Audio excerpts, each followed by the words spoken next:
Morning మనం previous class లో రక్తము అందులో అంశాలు చూసాం. పర్టికులర్ గా మనం ప్లాస్మా గురించి చూసాము. ఈ క్లాస్ లో మనము బ్లడ్ సెల్స్ చూద్దాం. Blood contain mainly two components, plasma, next second one blood cells. Plasma రక్తాన్ని మనము ద్రవ రూప సంయోజక కణజాలము అన్నాం, ఫ్లూయిడ్ కనెక్టివ్ టిష్యూ అన్నాం. ఇక్కడ ఫ్లూయిడ్ అంటే ఎవరు? ప్లాస్మా. మరి ద్రవ రూపంలో ఉండే పదార్థం ప్లాస్మా ఎంత శాతం ఉంటుంది అంటే 55% ఆఫ్ ప్లాస్మా ఉంటుంది. మరి రిమైనింగ్ 45% కణజాలము అంటే బ్లడ్ సెల్స్ అనేవి ఉంటాయి. మరి ప్లాస్మా ద్రవ రూపంలో ఉంటుంది. ఏ రంగులో ఉంటుంది అంటే గడ్డి రంగులో ఉంటుంది, ఎండు గడ్డి రంగులో ఉంటుంది. మరియు ప్లాస్మాలో ఏ పదార్థాలు ఉంటాయని చెప్పాము? కార్బోహైడ్రేట్స్, ప్రోటీన్స్, ఫ్యాట్స్ ఉంటాయి. నెక్స్ట్ హార్మోన్ రవాణానికి సిద్ధంగా ఉంటాయి. తర్వాత వివిధ రకాలైన వ్యర్థ పదార్థాలు ఉండి అవి ఏ అవయవానికి చేర్చబడాలో అక్కడికి వెళ్ళడానికి ఉంటాయి. అంటే రకరకాలైన సబ్స్టాన్సెస్ అనేవి ప్లాస్మాలో ఉంటాయి. మరి మనం ప్లాస్మాని ఏ విధంగా గుర్తించవచ్చు అంటే రక్తం గడ్డ కట్టకుండా మనం ప్లాస్మాని గుర్తించవచ్చు. మరి రక్తం గడ్డ కట్టిన తర్వాత పైకి తేలే ద్రవం ఏంటి? సీరం. రక్తం గడ్డ కట్టిన తర్వాత కిందకేమో బ్లడ్ సెల్స్ పేరుకుపోతాయి, పైకి తేలే ద్రవమే సీరం. మరి ప్లాస్మాకి సీరంకి డిఫరెన్సెస్ ఏంటి అంటే ప్లాస్మాలో ఉన్నన్ని సబ్స్టెన్సెస్ అనేవి సీరంలో ఉండవు. మరియు ప్లాస్మా అనేది ప్రోటీన్లు కలిగి ఉండి రక్తం గడ్డగట్టడానికి ప్రముఖ పాత్ర వహిస్తుంది. ప్లాస్మాలో ఏ ప్రోటీన్స్ ఉన్నాయి? ప్రోథ్రాంబిన్, ఫైబ్రినోజన్ ఉండటం వల్ల రక్తం గడ్డ కడుతుంది. కానీ ఇందులో అలాంటి ప్రోటీన్స్ ఏమీ లేవు కాబట్టి రక్తం గడ్డకట్టడంలో ఏ విధమైన పాత్ర వహించదు సీరం అనేది. గుర్తుపెట్టుకోండి వీటి మధ్య డిఫరెన్సెస్ అనేవి. నెక్స్ట్ ఇక్కడ వచ్చేసరికి రక్తం గడ్డ కట్టకుండా ఉండడానికి ఏ పదార్థాన్ని మనం యాంటీకోయాగులేట్ గా యాడ్ చేస్తాము? సోడియం ఆక్సాలేట్, సోడియం సిట్రేట్ వరకు ప్రీవియస్ క్లాస్ లో చెప్పుకున్నాం. నెక్స్ట్ పొటాషియం ఆక్సాలేట్, పొటాషియం సిట్రేట్ కూడా యాడ్ చేయొచ్చు. లేదా అల్యూమినియం ఆక్సాలేట్, అల్యూమినియం సిట్రేట్, లేదా కృత్రిమంగా తయారు చేసిన హెపారిన్ యాడ్ చేయడం వల్ల కూడా రక్తం గడ్డ కట్టకుండా ఉంటుంది. రక్తం నిల్వ చేసే కేంద్రాల్లో వీటన్నిటిని యాడ్ చేసి రక్తాన్ని నిల్వ చేస్తారు. ఓకేనా? నెక్స్ట్ ఇది ఇంపార్టెంట్ బిట్టు, మీరు గుర్తుపెట్టుకోండి. రక్తము ఒకసారి బయటకు తీసిన తర్వాత ఎన్ని నెలల వరకు నిల్వ ఉంచుతారంటే 3 నెలల వరకు నిల్వ ఉంచుతారు. ఓకేనా? నెక్స్ట్ మనము బ్లడ్ సెల్స్ చూద్దాం. బ్లడ్ సెల్స్ మెయిన్ గా ఎన్నిగా ఉన్నాయంటే 3 టైప్స్ ఆఫ్ బ్లడ్ సెల్స్ ఉన్నాయి. Red blood cells and white blood cells. Next platelets అనేవి ఉన్నాయి. ఎర్ర రక్త కణాలు, తెల్ల రక్త కణాలు, రక్త ఫలకికలు. ఇక్కడ ఒక చిన్న బిట్టు చెప్పుకుందాం మనం. మరి ఎర్ర రక్త కణాలు, తెల్ల రక్త కణాలు, రక్త ఫలకికలు, వేటిలో కేంద్రకం ఉంటుంది? బిట్టిస్తే మీరు ఏమని ఆప్షన్ తీసుకుంటారు? ఎర్ర రక్త కణాలు, తెల్ల రక్త కణాలు, రక్త ఫలకికలు. ఆన్సర్ ఏం చేస్తారు? ఎర్ర రక్త కణాల్లో కేంద్రకం లేదు, తెల్ల రక్త కణాల్లో కేంద్రకం ఉంటుంది. మరి రక్త ఫలకికలు ప్లేట్లెట్లో కేంద్రకం ఉండదు. మనకి ప్లేట్లెట్ డౌట్ గా ఉంటుంది. డౌట్ ఏం లేదు, ప్లేట్లెట్లు అనేవి కేంద్రక రహితంగానే ఉంటాయి, అసలు అవి కణాలే కావు. అందుకే రక్త ఫలకికలు అన్నారు. కణాలు విచ్ఛిన్నమై చిన్న చిన్న ముక్కల్ని ఏమంటారంటే రక్త ఫలకికలు, ప్లేట్లెట్స్ అంటారు. కాబట్టి అసలు కణమే కానప్పుడు అందులో కేంద్రకం ఎక్కడి నుంచి వస్తుంది? కాబట్టి డౌట్ క్లారిఫై. కాబట్టి ఇక్కడ రక్త ఫలకికల్లో కేంద్రకం లేదు. మరి ఎర్ర రక్త కణాల్లో కేంద్రకం లేదు. బ్లడ్ సెల్స్ అన్నిట్లో కూడా వైట్ బ్లడ్ సెల్స్ లో మాత్రమే కేంద్రకం ఉంటుంది. రెడ్ బ్లడ్ సెల్స్ గురించి చూద్దాం.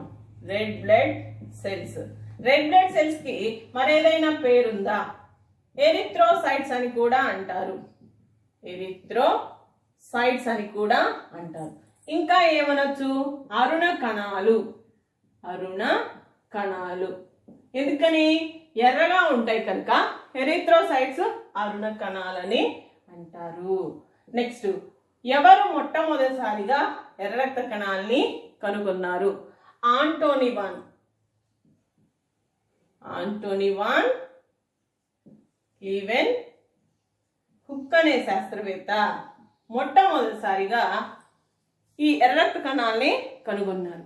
మైక్రోస్కోప్ను తయారు చేసుకొని వివిధ రకాలైన సూక్ష్మజీవులని కణాలని కనుగొన్నారు. అదే క్రమంలో ఎర్ర రక్త కణాలని, రక్తంలో ఉన్న ఎర్ర రక్త కణాలను కూడా కనుగొన్నారు ఆంటోనీ వాన్ లీవెన్ హుక్ అనే శాస్త్రవేత్త. కాబట్టి ఇతను ఏమంటారు? ఫాదర్ ఆఫ్ మైక్రోస్కోప్ అంటారు. ఇది కూడా చాలా ఇంపార్టెంట్ బిట్, ఆల్రెడీ మనం ప్రీవియస్ క్లాస్ లో చూస్తున్నాం. మొట్టమొదటిసారిగా బ్యాక్టీరియాని కూడా కనుగొన్నది ఆంటోనీ వాన్ లీవెన్ హుక్ అనే శాస్త్రవేత్తే, గుర్తుపెట్టుకోండి. నెక్స్ట్, ఎర్ర రక్త కణాల ఆకారం. ఏ ఆకారంలో ఉంటాయి? ఏ ఆకారం అంటే ద్విపుటాకారంలో ఉంటాయి. ద్విపుటాకారము గుర్తుపెట్టుకోండి, ద్విపుటాకారమే. బిట్టుగాని వస్తే ద్విపుటాకారాన్నే ఆప్షన్ తీసుకోండి. ద్విపుటాకారం లేకపోతే గుండ్రని అనే ఆప్షన్ తీసుకోండి. ఓకేనా? నెక్స్ట్, ఇవన్నీ కూడా ఒకదాని పక్కన ఒకటి అమరి ఉంటే, ఒక ప్రత్యేకమైన అమరికలో ఉంటే, దొంతర్లుగా పక్క పక్కన అమరి ఉంటే ఆ అమరికని ఏమంటారంటే రౌలెక్స్ అంటారు. గుర్తుపెట్టుకోండి, ఆ అమరికని రౌలెక్స్ అని అంటారు. ఓకేనా? నెక్స్ట్, మరి ఇవి ఎక్కడ? పుట్టుక. వీటి పుట్టుక ఎక్కడ అంటే, పుట్టుక ఎక్కడ? ఎముక మధ్యలో, బోన్ మ్యారోలో జరుగుతుంది. యొక్క పుట్టుక బోన్ మ్యారోలో జరుగుతుంది. ఇలా ఎర్ర రక్త కణాలు ఏర్పడడాన్ని ఏమంటారంటే ఎరిథ్రోపాయిసిస్ అంటారు. ఎరిథ్రోపాయిసిస్ అని అంటారు. ఎరిథ్రోపాయిసిస్ ఎర్ర రక్త కణాలు ఉత్పత్తి బోన్ మ్యారోలోనే జరుగుతుందా, మరెక్కడైనా జరుగుతుందా అంటే ప్రౌఢ జీవుల్లో బోన్ మ్యారో ఎముక మధ్య మూలగలో జరుగుతుంది. మరి ఎంబ్రియోనిక్ స్టేజ్లో, పిండ దశలో మరి కాలేయము ప్లీహంలో జరుగుతుంది. కాలేయము మరియు ప్లీహంలో ఎర్ర రక్త కణాల ఉత్పత్తి అనేది జరుగుతుంది.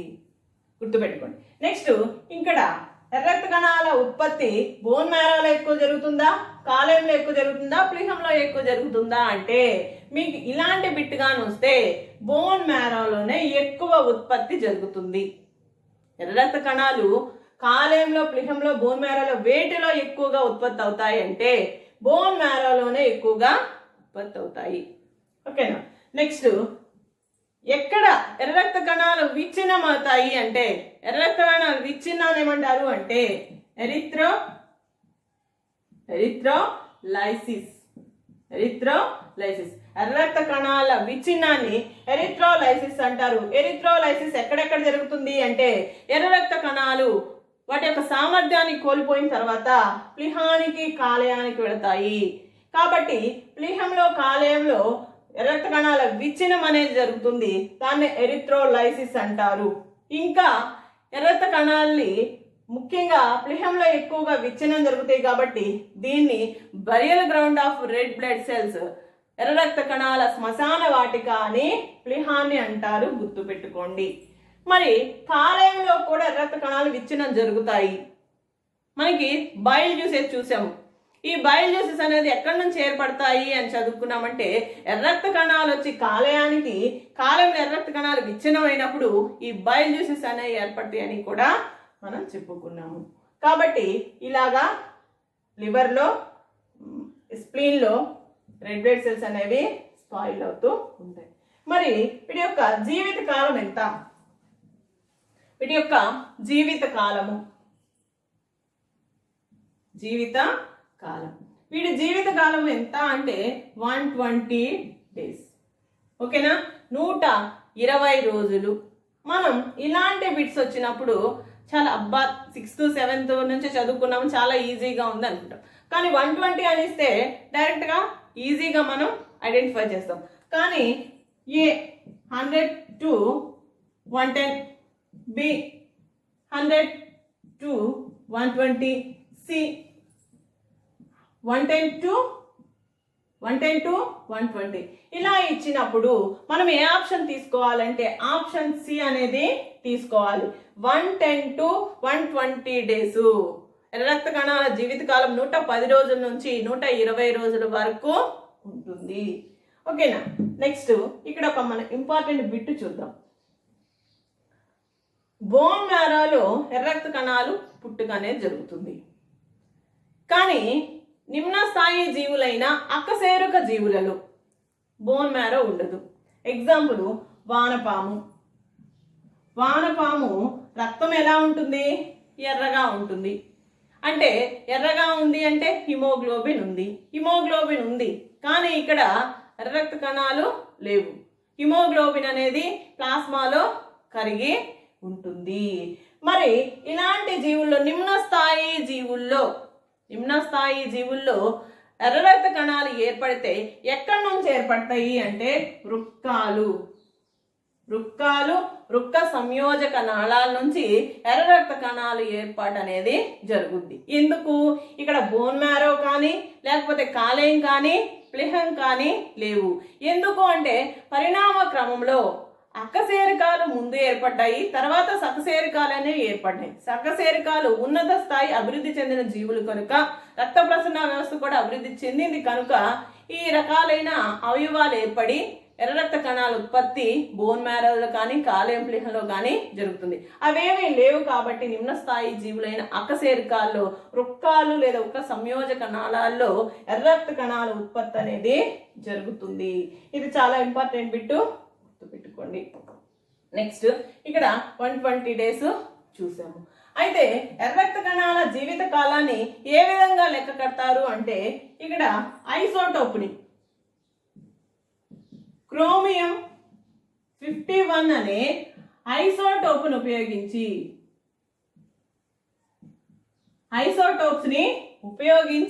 ఎర్ర రక్త కణాల జీవిత కాలాన్ని లెక్కిస్తారు. దీన్ని ఈ రకంగా అయినా కానీ రాయొచ్చు. ఓకేనా. ఎర్ర రక్త కణాల జీవిత కాలాన్ని క్రోమియం 51 అనే ఐసోటోప్ను ఉపయోగించి తన జీవిత కాలాన్ని లెక్కిస్తారు. మరి ఒక రోజులో ఎన్ని ఎర్ర రక్త కణాలు ఉత్పత్తి జరుగుతుంది అంటే 10 × 10⁻12 ఎర్ర రక్త కణాల ఉత్పత్తి అనేది జరుగుతుంది ఒక రోజులో, 1 డేకి. ఓకేనా. మరి ఒక రోజులో ఎన్ని ఎర్ర రక్త కణాలు నశించిపోతాయి అంటే ఎన్నైతే ఏర్పడుతున్నాయో అన్నే ఎర్ర రక్త కణాలు నశించిపోతాయి. ఓకేనా. ఇవన్నీ చాలా ఇంపార్టెంట్ పెట్టు. ఈ క్రోమియం అనేది గ్రూప్స్లో ఎక్కువగా అడుగుతారు.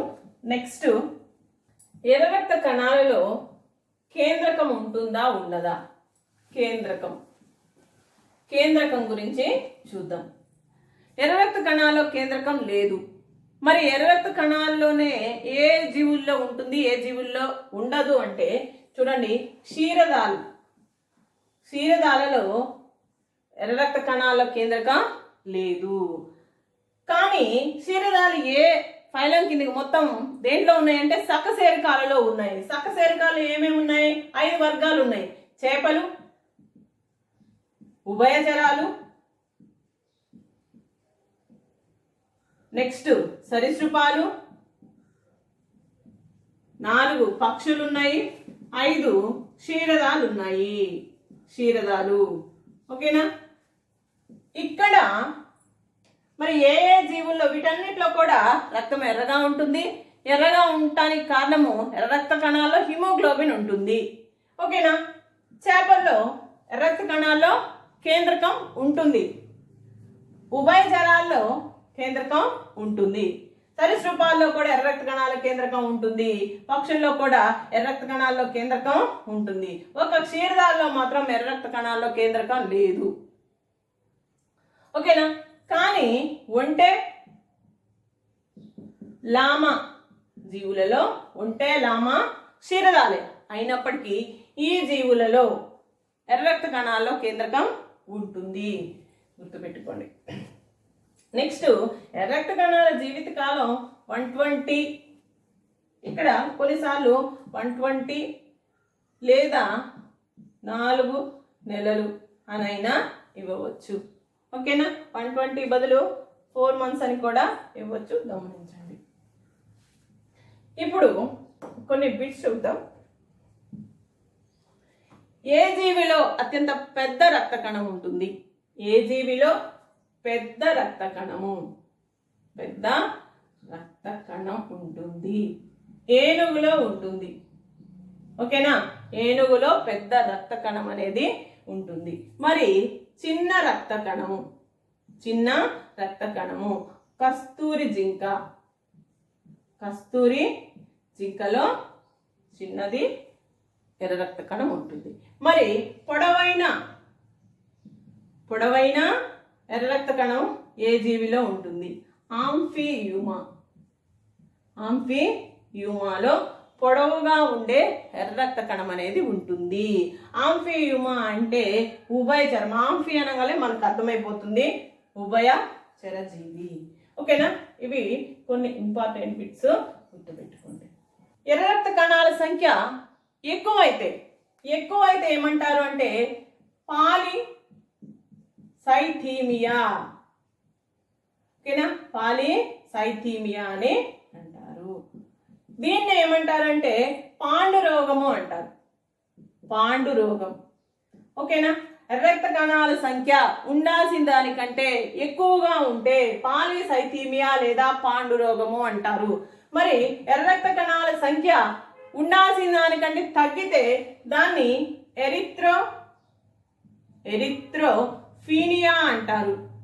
ఎరిత్రోఫీనియా అంటే ఎర్ర రక్త కణాల సంఖ్య గణనీయంగా తగ్గడాన్ని ఎరిత్రోఫీనియా అంటారు. దాన్ని మనం వాడుక భాషలో రక్తహీనత అని చెప్పుకోవచ్చు. ఓకేనా? నెక్స్ట్ వచ్చేసరికి రక్త కణాలు విచ్ఛిన్నమైపోతాయి. దాన్ని ఏమంటారు? ఎరిత్రోలైసిస్. మరి ఎరిత్రోలైసిస్ కాలేయం ప్లీహంలో జరుగుతుందని చెప్పుకున్నాం ఆల్రెడీ. మరి ఏ వ్యాధి వచ్చినప్పుడు ఎరిత్రోలైసిస్ అనేది చాలా ఎక్కువగా జరిగి ప్రాణహానికి దారి తీస్తుందంటే మలేరియా వ్యాధి వచ్చినప్పుడు ఎర్ర రక్త కణాలు ఎక్కువగా విచ్ఛిన్నమవుతాయి. ప్లాస్మోడియం అనేది ఎర్ర రక్త కణాల మీద దాడి చేసి ఎర్ర రక్త కణాలని విచ్ఛిన్నం చేస్తుంది. అప్పుడు ఒక రకమైన విష పదార్థం అనేది శరీరంలోకి వెదజల్లినప్పుడు జ్వరం అనేది ఎక్కువగా రావడం మనము అక్కడ గమనించాం. కాబట్టి ఎరిత్రోలైసిస్ అనేది ఏ వ్యాధిలో అంటే మలేరియా. నెక్స్ట్, ఎర్ర రక్త కణాల్లో హిమోగ్లోబిన్ కానీ తగ్గితే ఆ వ్యాధిని ఏమంటారు? ఎర్ర రక్త కణాలు ఏమంటారు? హిమోగ్లోబిన్ కానీ తగ్గితే హానికర రక్తహీనత.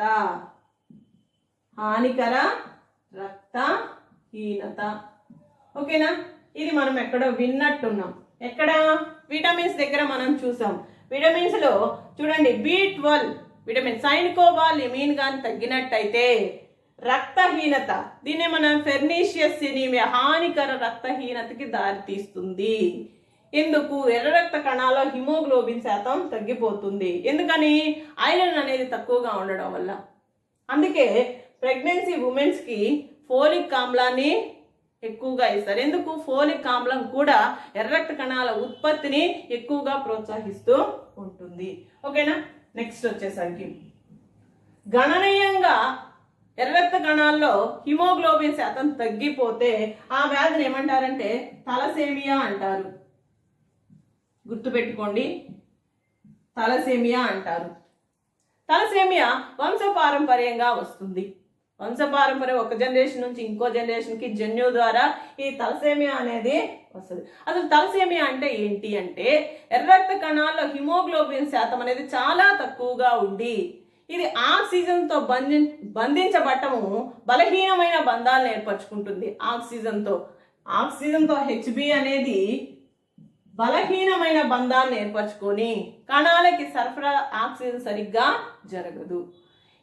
ఇలాంటి పరిస్థితి చాలా క్రిటికల్ కండిషన్. కాబట్టి ఇలాంటి వ్యక్తులలో 3 లేదా 4 వారాలకు ఒకసారి గాఢమైన ఎర్ర రక్త కణాల్ని ఈ వ్యాధి కలిగిన వాళ్ళకి ఎక్కిస్తూ ఉండాలి. గాఢమైన అంటే ఎక్కువగా ఎర్రగా ఉండేది. అంటే ఏంటి? హిమోగ్లోబిన్ ఎక్కువగా ఉండే ఎర్ర రక్త కణాలని ఎక్కించవచ్చు. మరి ఈ వ్యాధిని ఏ విధంగా నయం చేయవచ్చు? నయం చేయవచ్చా లేదా అంటే నయం చేయవచ్చు. రక్త సంబంధికులు యొక్క బోన్ మ్యారో కానీ లేకపోతే వాళ్ళ యొక్క మూల కణాలను తీసుకొని ఈ తలసేమియా వ్యాధిని పూర్తిగా నయం చేయవచ్చు. ఓకేనా? ఇవన్నీ కూడా చాలా ఇంపార్టెంట్ బిట్స్. నెక్స్ట్ మనం ఇక్కడ ఒక ఇంపార్టెంట్ బిట్ చూద్దాం. సకశేరుకాలలో పక్షులు కూడా ఉన్నాయి. పక్షులలో బోన్ మ్యారో ఉండదు. ఎందుకంటే పక్షులు ఎగరడానికి వాటిలో ఎముకలలో గాలి నిండి ఉంటుంది, వెయిట్లెస్ గా ఉంటుంది. కాబట్టి అలాంటి ఎముకలను ఏమంటారు? వాతులాస్తులు అంటారు. ఓకేనా? దీంట్లో ఎందుకు ఈ విధంగా అన్నారంటే ఎముకలలో గాలి నిండి ఉంటుంది కాబట్టి వెయిట్లెస్ గా ఉండి వీటికి ఈ అమరిక అనేది ఎగరడానికి చాలా ఉపయోగకరంగా ఉంటుంది. మరి గాలి నిండి ఉంటుంది, ఎముక మధ్య లేదు. మరి ఎక్కడ ఎర్ర రక్త కణాలు ఏర్పడతాయి? పక్షుల ఎర్ర రక్త కణాలు ఉన్నాయా అంటే ఉన్నాయి. ఎర్ర రక్త కణాల కేంద్రం కూడా ఉంది. ఎక్కడ ఏర్పడతాయి అంటే వర్స అనే ఒక ప్రత్యేక అవయవం ఉంది. ఆ అవయవం నుంచి ఎర్ర రక్త కణాల ఉత్పత్తి అనేది జరుగుతుంది. ఓకేనా? ఈ బిట్ ఇంపార్టెంట్, గుర్తుపెట్టుకోండి. నెక్స్ట్ మానవుని రక్తంలో ఒక క్యూబిక్ మిల్లీ లీటర్కి 4.5 to 5.5 millions of red blood cells ఉంటాయి. లేదా ఒక డ్రాప్ ఆఫ్ బ్లడ్ లో 4.5 to 5.5 millions of red blood cells ఉంటాయి. మరి ఎర్ర రక్త కణాల్లో హిమోగ్లోబిన్ శాతం ఎలా ఉంటుంది అంటే మనము 10 మిల్లీలీటర్ రక్తాన్ని తీసుకొని అందులో హిమోగ్లోబిన్ పర్సంటేజ్ చూస్తే పురుషులలో అయితే ఎంత శాతం ఉంటుంది? 14 to 16% ఉంటుంది. అదే స్త్రీలలో అయితే 11 to 14% ఉంటుంది. అదే చిన్న పిల్లలలో అయితే ఎంత ఉంటుంది? 11 to 13% ఉంటుంది. వీటిని కూడా బిట్స్ కి అడిగే అవకాశం ఉంది కనుక గుర్తుపెట్టుకోండి. ఇవి చాలా ఇంపార్టెంట్. పురుషులలో 14 to 16 ఉంటుంది, స్త్రీలలో 11 to 14 ఉంటుంది, చిన్నపిల్లల్లో 11 to 13% ఆఫ్ హిమోగ్లోబిన్ ఉంటుంది. మనం ఎంతకు చూసాము? 100 ml కి చూసినప్పుడు. ఇప్పుడు మనం వివిధ రకాల జీవుల్లో రక్త వర్ణకాలను చూద్దాం. మొట్టమొదటిసారిగా రక్త ప్రసరణ వ్యవస్థ ఏ జీవిలో ఏర్పడింది? ఏ వర్గము? అనిలేడా వర్గపు జీవుల్లో ఏర్పడింది. అనిలేడా వర్గంలో కూడా మనం ఎక్కడ ఏర్పడిందని చూసాము? వానపాములో రక్త ప్రసరణ వ్యవస్థ ఏర్పడి రక్తం ఎలా ఉంది? ఎర్రగా ఉంది. రక్తము ఎర్రగా ఉంది. ఎర్రగా ఉండడానికి కారణం ఏంటి? హిమోగ్లోబిన్ అనేది ఉండడం వల్ల రక్తం ఎర్రగా ఉంది. మరి హిమోగ్లోబిన్ ఎక్కడ ఉంది? ప్లాస్మాలో ఉంది. ఎందుకు? వానపాములో ఎర్ర రక్త కణాలు లేవు, రెడ్ బ్లడ్ సెల్స్ అనేవి ఇక్కడ లేవు కాబట్టి హిమోగ్లోబిన్ ఎక్కడుంది? ప్లాస్మాలో ఉంది. గుర్తుపెట్టుకోండి, వానపాములో రెడ్ బ్లడ్ సెల్స్ లేవు, హిమోగ్లోబిన్ అనేది ప్లాస్మాలో కరిగి ఉంది. ఎందుకు ఎర్ర రక్త కణాలు లేవు? ఇవన్నీ కూడా అకశేరుక జీవులు అంటే నిమ్న స్థాయి జీవులు. మొట్టమొదటిగా రక్త ప్రసరణ వ్యవస్థ ఏర్పడింది ఇక్కడే కాబట్టి పరిణితి చెందిన జీవులు కాదు. పరిణితి చెందిన జీవుల్లో ఎర్ర రక్త కణాలు కూడా పరిణితి చెంది ఏర్పడ్డాయి. కానీ ఇవి నిమ్న స్థాయి జీవులు కాబట్టి ఇక్కడ ఎర్ర రక్త కణాల ప్రస్తావనే లేదు. ఎందుకు? ఇక్కడ బోన్ మ్యారో లేదు, ప్లేహం లేదు, లివర్ కూడా లేదు. కాబట్టి ఎర్ర రక్త కణాలు ఉత్పత్తి చేసే భాగాలు ఇక్కడ ఏమీ కూడా అభివృద్ధి చెందలేదు. ప్రాథమిక జీవులు కాబట్టి ప్రాథమికమైన ప్లాస్మా ఏర్పడి అందులో హిమోగ్లోబిన్ ఉండడం వల్ల రక్తము ఎర్రగా ఉంది. ఈ బిట్ ఇంపార్టెంట్, గుర్తుపెట్టుకోండి. నెక్స్ట్ ఆర్థ్రోపోడా జీవులు. ఆర్థ్రోపోడా జీవుల్లో రక్తం ఏ విధంగా ఉంటుంది? తెల్లగా ఉంటుంది. ఏ విధంగా ఉంటుంది? తెల్లగా ఉంటుంది. ఎందుకని?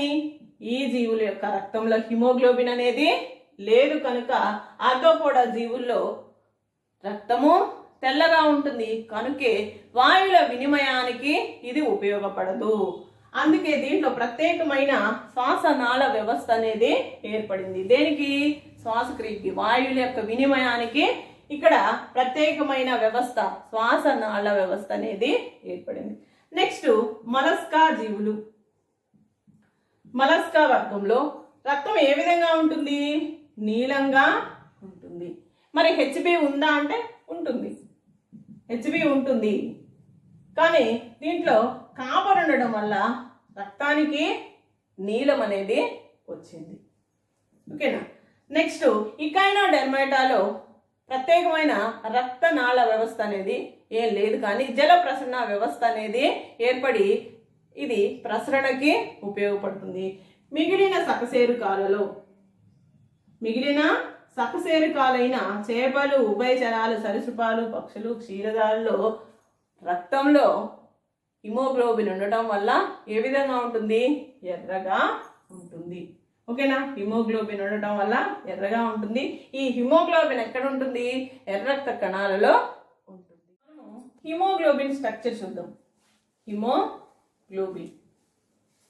హిమోగ్లోబిన్ లో ఏమేమి ఉన్నాయి? Him plus globin.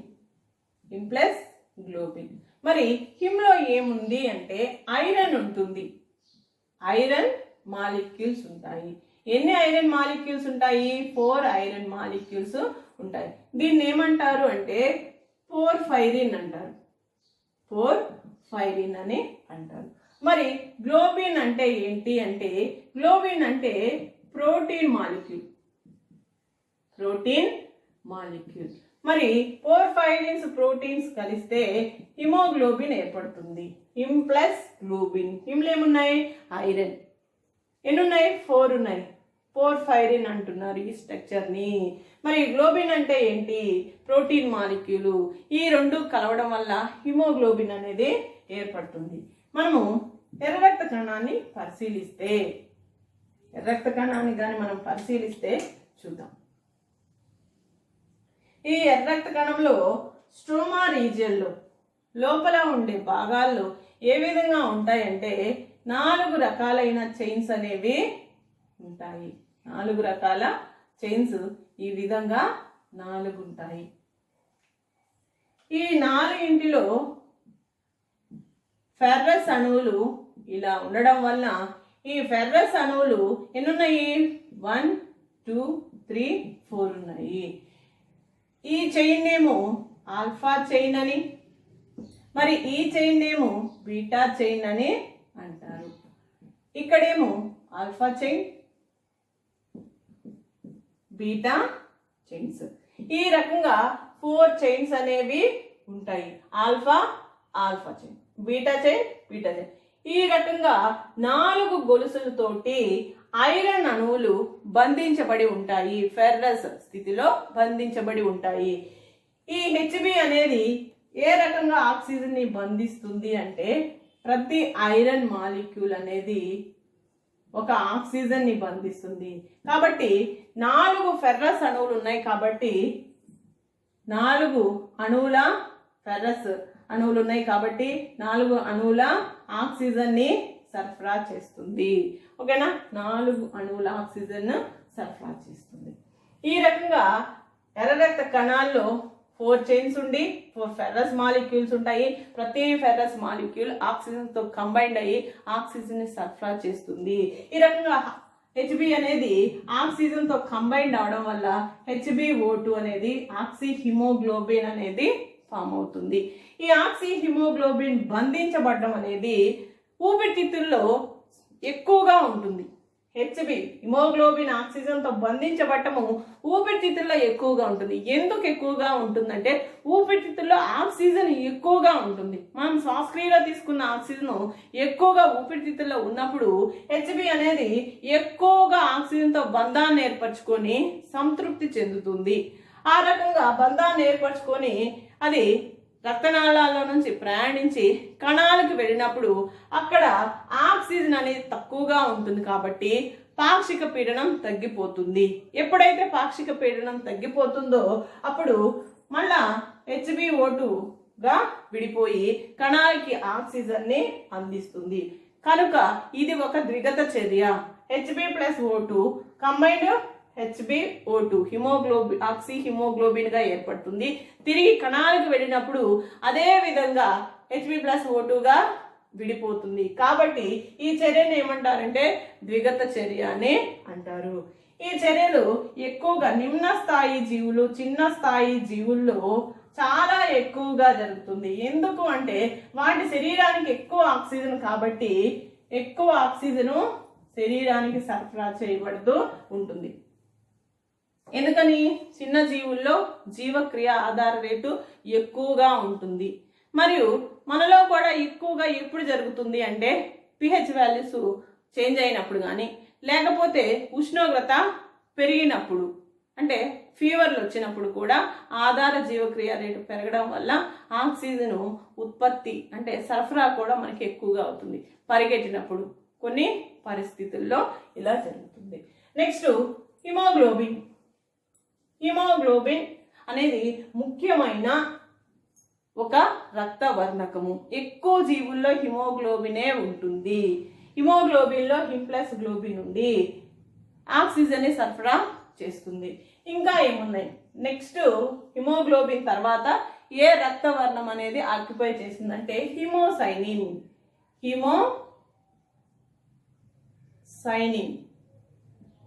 ఓకేనా? హిమోసైనిన్ అనేది. మరి హిమోగ్లోబిన్లో ఏముంటాయంటే ఐరన్ ఉంటుంది. ఐరన్ 4 అణువుల ఐరన్ అనేది ఉంటుంది. మరి హిమోసైనిన్లో ఏముంటుంది అంటే హిమోగ్లోబినే ఉంటుంది. కానీ హిమోగ్లోబిన్లో ఏముంటుంది? ఐరన్ బదులుగా కాపర్ ఉంటుంది. హిమోసైనిన్లో కూడా హెచ్బినే ఉంటుంది, ఐరన్ బదులుగా కాపర్ ఉంటుంది. కాబట్టి ఇది నీలం వర్ణంలో ఉంటుంది.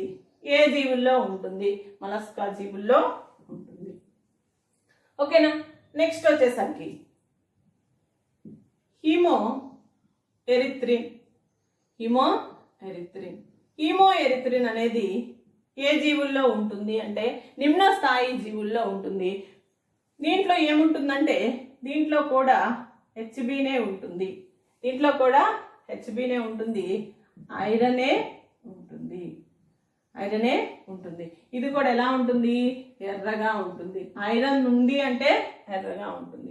హిమోసైనిన్ అనేది ఎర్ర రక్త కణాల్లో కాకుండా ప్లాస్మాలో ఉంటుంది. గుర్తుపెట్టుకోండి, ఇది ఇంపార్టెంట్ బిట్. హిమోసైనిన్ అనేది మలస్కా జీవుల్లో ఎక్కడ ఉంటుంది? ప్లాస్మాలో ఉంటుంది. ఎందుకని? ఎర్ర రక్త కణాలు లేవు కనుక. నెక్స్ట్ క్లోరోక్రౌరిన్. ఇది కూడా నిమ్న స్థాయి జీవుల్లో ఉండే రక్తవర్ణకము. నిమ్న స్థాయి జీవుల్లో ఉంటుంది. ఇది కూడా హెచ్బినే, హిమోగ్లోబిన్ ఉంటుంది. కానీ ఇది ఆకుపచ్చగా ఉంటుంది. ఎందుకని? అవి నిమ్న స్థాయి జీవులు కాబట్టి వాటిలో ఈ క్లోరోక్రౌరిన్ అనేది ఏర్పడి రకరకాల పదార్థాల రవాణాకి ఉపయోగపడుతుంది. కాబట్టి ఈ రకంగా వివిధ రకాలైన జీవుల్లో ఈ రకమైన రక్త వర్ణాలు అనేవి ఉన్నాయి. Haemoglobin, haemocyanin, haemerythrin, chlorocruorin. Haemoglobin మనం ఎక్కడెక్కడ చూసాం? నిమ్న స్థాయి జీవుల్లో, అనిలేడ జీవులైన వానపాములో కూడా ఉంది. అయితే ఎర్రక్త కణాలు లేవు కాబట్టి హిమోగ్లోబిన్ అనేది ప్లాస్మాలో కరిగి ఉంది. తర్వాత సక్సేరికా జీవులైన చేపలు, ఉభయచరాలు, సరీసృపాలు, పక్షులు, క్షీరదాలు అన్నింటిలో కూడా హిమోగ్లోబిన్ ప్రాథమికంగా ఎక్కువ జీవుల్లో ఉండేది ఏంటి? రక్తవర్ణకము అంటే హిమోగ్లోబిన్. హిమ్+గ్లోబిన్. ఎన్ని ఐరన్? 4 ఐరన్ అణువులు ఉండి 4 అణువుల ఆక్సిజన్ బంధించబడి ఆక్సి హిమోగ్లోబిన్ గా శరీర భాగాలకి సరఫరా అవుతుంది. నెక్స్ట్ లెవెల్ ఆక్యుపై చేసింది ఎవరు? హిమోసైనిన్. తర్వాత ఏ రక్త వర్గం ఎక్కువగా ఉంటుంది? ఫస్ట్ అయితే హిమోగ్లోబిన్. నెక్స్ట్ ఏ వర్గం ఎక్కువగా ఉంటుంది హిమోగ్లోబిన్ తర్వాత అంటే జీవుల్లో హిమోసైనిన్ ఎక్కువగా ఉంటుంది. చూడండి, హిమోసైనిన్ అంటే హిమోగ్లోబిన్ ఉంటుంది కానీ దాంట్లో ఐరన్ బదులు కాపర్ ఉంటుంది కాబట్టి నీలం రంగులో ఉంటుంది. ఇక్కడ కూడా ఎర్ర రక్త కణాలు లేవు కనుక ఇది ప్లాస్మాలోనే కరిగి ఉంటుంది. Next హిమో erythrin. ఇది హెచ్బి ఉంటుంది, ఐరన్ కూడా ఉంటుంది దాంట్లో కాబట్టి ఎలా ఉంటుంది? ఎర్రగా ఉంటుంది. మొదటిసారిగా లింగులాలో కనుక్కున్నారు. మొదటిసారిగా ఏ జీవిలో అంటే లింగ్యులా. లింగులా అనే జీవుల అని లేదా జీవులో కనుక్కున్నారు. నెక్స్ట్ క్లోరోక్లోరిన్ అంటే ఇందులో కూడా హెచ్బి ఉంటుంది, కానీ ఇది ఆకుపచ్చని వర్ణకం. ఓకే, రక్త కణాల విధులు చూద్దాం. విధులు: ఎర్ర రక్త కణాల్లో హిమోగ్లోబిన్ ఉండటం వల్ల హిమోగ్లోబిన్ ప్రోటీన్ అణువు ఉండడం వలన ఇవి వాయువులతో బంధించబడి వాయువుల వినిమయానికి సహాయపడుతూ ఉంటాయి. హిమోగ్లోబిన్, ఎర్ర రక్త కణాల్లో ఉండే హిమోగ్లోబిన్ ఆక్సిజన్తో బంధాన్ని ఏర్పరచుకొని HbO2గా ఫామ్ అవుతుంది.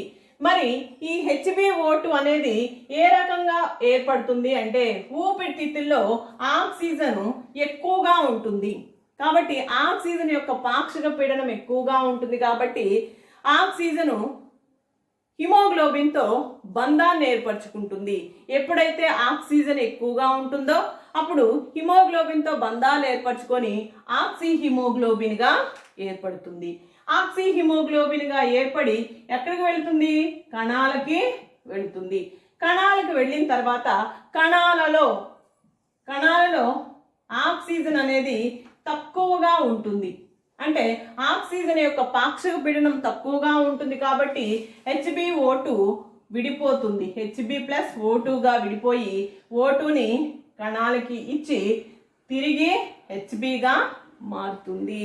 ఈ రకంగా ఆక్సిజన్ని కణాలకు అందించడంలో హిమోగ్లోబిన్ పాత్ర వహిస్తుంది. ఓకేనా? ఈ రకంగా చూద్దాం. హిమ్ అనేది ఎన్ని ఫెర్రస్? 4 ఫెర్రస్ అణువులు కలిగి ఉంది. ప్రతి ఫెర్రస్ అణువు ఆక్సిజన్తో బంధాన్ని ఈ విధంగా ఏర్పరచుకుంటుంది. ఆక్సిజన్తో బంధాన్ని ఈ విధంగా ఏర్పరచుకొని కణాలకు వెళుతుంది. అక్కడికి వెళ్ళేసరికి ఈ బంధాలు బలహీనమైపోయి ఆక్సిజన్ వదిలిపెట్టబడి హిమోగ్లోబిన్ అనేది తిరిగి వేరవుతుంది. ఓకేనా? ఈ రకంగా ఆక్సిజన్ కణాలకి సరఫరా చేయబడుతుంది. మరి కణాలలో ఏర్పడిన ఆక్సీకరణ చర్యల ఫలితంగా కణాలలో ఏర్పడిన కార్బన్ డైఆక్సైడ్ కూడా హిమోగ్లోబిన్ తీసుకొచ్చి ఊపిరితిత్తులకు ఇస్తుంది. ఈ కార్బన్ డైఆక్సైడ్ ఊపిరితిత్తులకు రావడము 3 రకాలుగా ఉంటుంది. ఒకటి కార్బానిక్ ఆమ్లంగా, అంటే కార్బానిక్ ఆమ్లం అంటే ఇది ఒక భౌతిక ద్రావణంగా ఏర్పడుతుంది. H2+CO2 కంబైన్డ్ H2CO3 ఇది కార్బానిక్ ఆమ్లంగా ఫామ్ అయ్యి ఊపిరితిత్తులకి కార్బన్ డైఆక్సైడ్ ని చేరవేస్తుంది.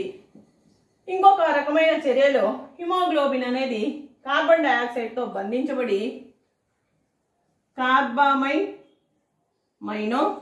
సంయోగ పదార్థాలు ఏర్పడి Hb+CO గా ఇది ఊపిరితిత్తులకి రవాణా అవుతుంది. దాన్ని కార్బమైనో సంయోగ పదార్థాలు అంటారు. నెక్స్ట్ మూడవది బైకార్బోనేట్స్ గా CO2 ఊపిరితిత్తులకి చేరబడుతుంది. ఈ 3 పద్ధతుల్లో బైకార్బోనేట్ ద్వారా 80 నుంచి 85% కార్బన్ డైఆక్సైడ్ ఊపిరితిత్తులకు చేరుతుంది. ఇది ఎలా అంటే కణాలలో ఉన్న కార్బన్ డైఆక్సైడ్ నీటిలో కరిగి ఎర్ర రక్త కణాల్లోకి వేపన పద్ధతిలో చేరుతుంది. ఏ విధంగా? H2O+CO2గా. తర్వాత ఏమేర్పడుతుంది? H2CO3 ఏర్పడి దీని నుంచి Hలు విడిపోయి HCO3గా ఏర్పడుతుంది. దీన్నే బైకార్బోనేట్ అని అంటారు. ఈ రకంగా కార్బన్ డైఆక్సైడ్ ఊపిరితిత్తులకి చేరుతుంది. కాబట్టి ఎర్ర రక్త కణాల ముఖ్య విధి ఏంటంటే ఆక్సిజన్ సరఫరా చేసి కార్బన్ డైఆక్సైడ్ని ఊపిరితిత్తులకు చేరుస్తాయి. ఊపిరితిత్తుల నుంచి ఆక్సిజన్ని కణాలకి చేరుస్తాయి. ఇక్కడ చాలా బిట్లు ఉన్నాయి కాబట్టి జాగ్రత్తగా గమనించండి.